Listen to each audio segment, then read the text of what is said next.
In 834 AD, a Viking woman was buried at Oseberg, Norway, with layered fur bedding and a heated soapstone wrapped in leather. That stone held warmth for 6 hours through a Scandinavian night at -30 degrees. 1,000 years later, a homeless car sleeper in Minneapolis fills a $5 Nalgene bottle with hot water from a gas station bathroom, tucks it inside a sleeping bag, and gets 8 hours of radiant heat using the exact same physics.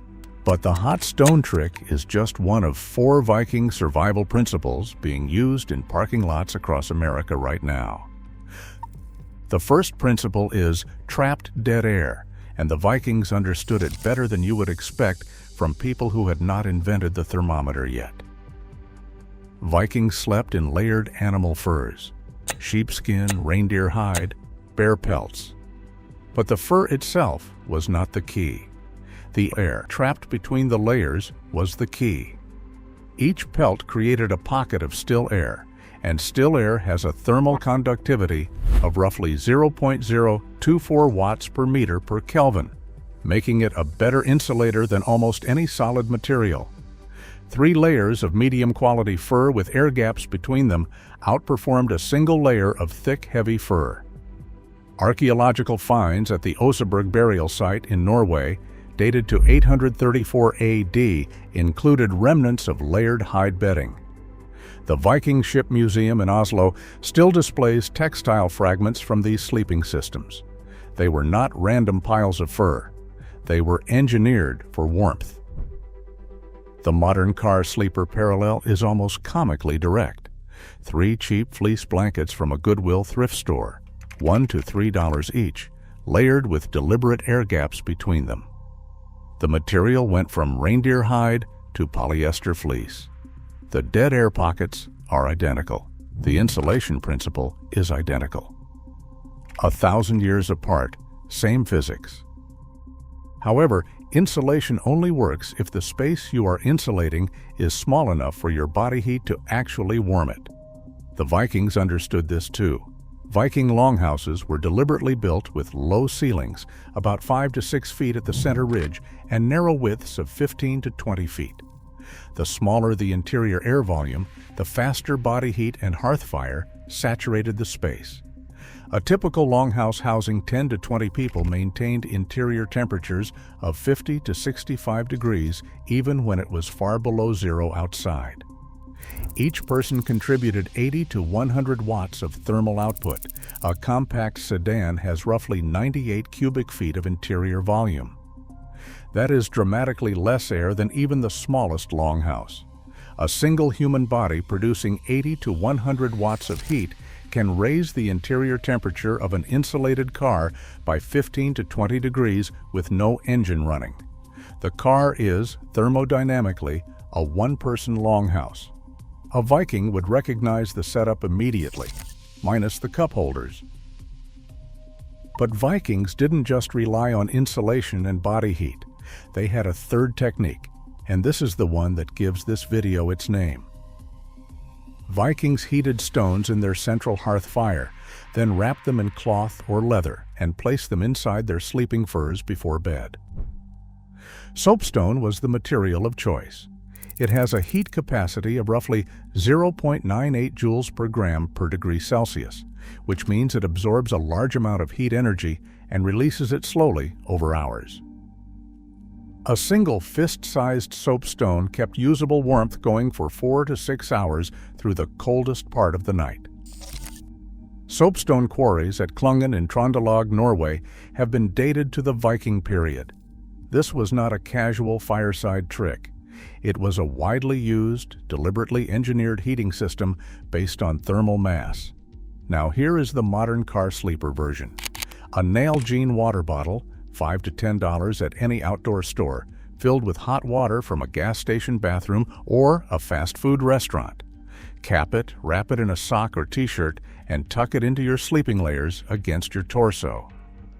Water has a heat capacity of 4.18 joules per gram per degree Celsius, which is over 4 times more efficient than soapstone by weight. A single hot water bottle radiates usable warmth for 4 to 8 hours, depending on how well you insulate around it. Positioned against major blood vessels at the inner thigh or abdomen, the warmed blood circulates heat throughout the entire body. This is identical to how Vikings positioned heated stones against their torso inside the sleeping furs. Hot water is free from any restaurant bathroom. The bottle costs $5 to $10 once. This single technique, invented with rocks 1,000 years ago and refined with plastic and tap water, is the most cost-effective overnight heating system ever devised. Pretty clever for a method that predates the English language. The fourth Viking survival element was sealing every opening in the Longhouse. Viking window holes were covered with stretched animal intestines or oiled skins. Those coverings let dim light in while blocking wind and creating a dead air barrier. Modern cars have 6 to 8 windows, and about 70% of heat loss in a parked vehicle escapes through that glass. Car sleepers use rigid foam insulation boards from Home Depot, costing $15 to $25 for a full sheet. You cut them to fit every window precisely. They have an R value of 5 to 6.5 per inch. Each panel creates a dead air barrier over the glass opening, just like the stretched animal membrane over a Longhouse window. Some car sleepers add a layer of reflectix behind the foam, bouncing radiated body heat back inward. Vikings achieved a similar effect by hanging polished metal shields near sleeping areas inside the Longhouse. Metal reflects radiant heat, and so does reflectix. If you are finding this useful, hit subscribe. I cover street survival and the history behind it every week. Now there is one more Viking parallel that runs deeper than insulation or hot stones. It is about what you eat before you sleep. Viking winter diets were heavily fat-based: dried fish preserved in fat, salted butter, rendered tallow, whale blubber. Fat produces significantly more body heat during digestion than carbohydrates or protein through diet-induced thermogenesis. Digesting fat burns 15 to 30% of the caloric energy as heat versus just 5 to 10% for carbohydrates. Vikings who ate a fat-heavy evening meal generated peak metabolic warmth 4 to 6 hours later, right during the coldest window between 2 and 4 a.m. The Old Norse term nattverd referred to the night meal eaten specifically before sleep. This was not casual dinner. It was thermal engineering through food. Modern car sleepers do the same thing without knowing the history. Peanut butter straight from a $2 jar, canned sardines, almonds, cheese. Eaten 30 to 60 minutes before sleep, so peak thermogenesis hits during the 3 to 4 a.m.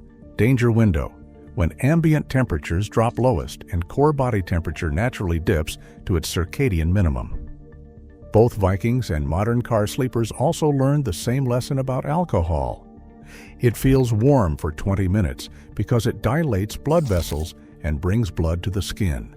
Then you are radiating heat outward like a broken furnace.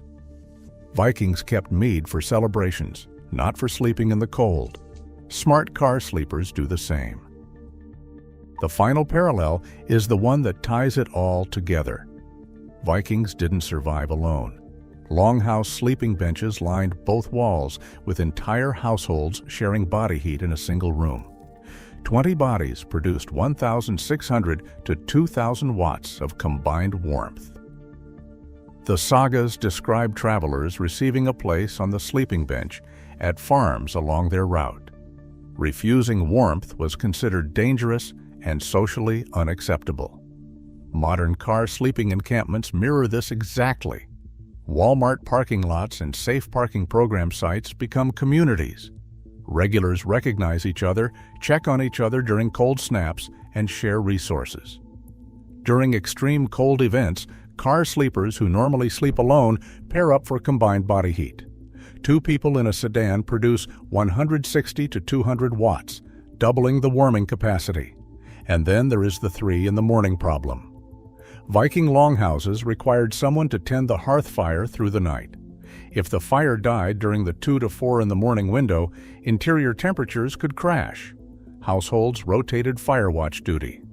The Old Norse term eldvorder described this fire warden role.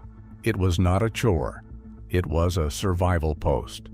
Modern car sleepers set phone alarms for 3 in the morning.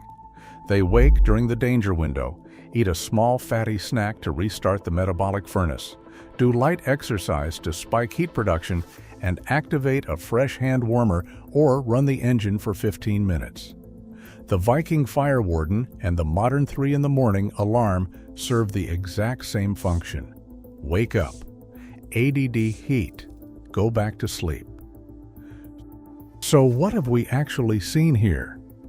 4 Viking survival principles mapped perfectly onto modern car sleeping. Trapped dead air insulation, thermal mass heat storage, high-fat metabolic warmth, and communal body heat. The total cost of a complete Viking method car sleeping setup, including foam boards, blankets, a water bottle, peanut butter, and a damp rid container, is roughly $30 to $40. That replaces a $60 to $100 per night motel room. In one night, the Viking method pays for itself. The laws of thermodynamics do not care what century you are in. Dead air insulates, hot mass radiates, fat burns warm. More bodies in a small space means more watts. Vikings figured this out 1,000 years ago with animal skins and heated rocks. Car sleepers figured it out last Tuesday with fleece blankets and a $5 water bottle. The physics are the same. The resourcefulness is the same. 1,000 years apart, and the engineering is identical. If this changed how you think about survival, subscribe. And if you want to see how homeless people survive entire nights below 0 degrees, that video is on screen now.